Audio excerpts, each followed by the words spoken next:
Hey y'all, I lost a student this past week. John, a very sweet, unassuming, precious young senior, along with two of his friends, died in a horrific car crash on the way back from a day on the water. The suffering that the families and friends of those young men are experiencing is a reminder that life is indeed a vapor. And while the rawness of the loss will dissipate over the next few weeks, those young men's friends, they're going to take that pain and suffering with them into the new school year in the form of emotional and psychological trauma. Trauma can best be described as painful or harmful experiences that influence and impact students' lives, specifically in our schools. And while the loss of loved ones is indeed viewed as traumatic, there are other more egregious factors such as racism, poverty, peer victimization, community violence, and bullying. From a young age, our children are increasingly exposed to violence and trauma at early ages and high rates. By age 16, 2/3 of children in the U.S. have experienced a traumatic event.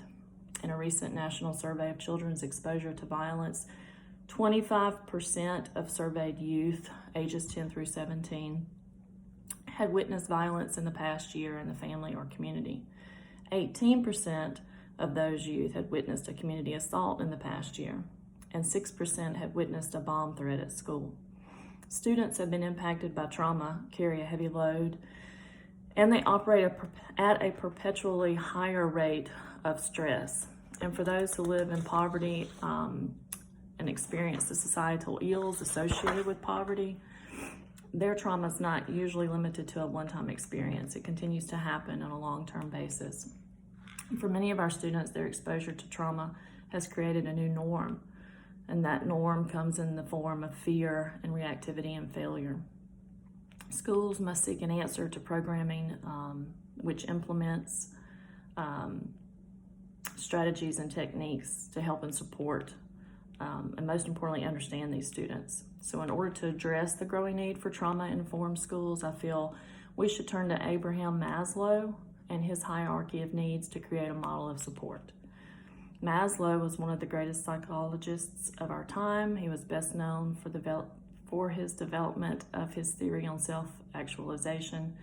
He believed in a holistic analysis of the person to determine that self-actualization, and using a pyramid to indicate 5 areas of growth depending on others.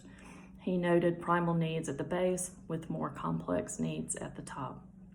And those tiers include physiological, safety, belonging, esteem, and then self-actualization. So for my paper, I seek to research the implication of using Maslow's framework as it's applied to students in the modern day classroom.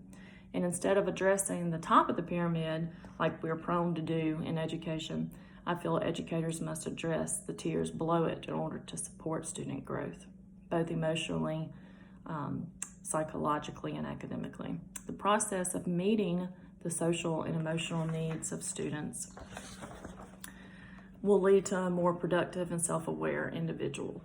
And ultimately, I feel that a child must Maslow before they can bloom. Thank you.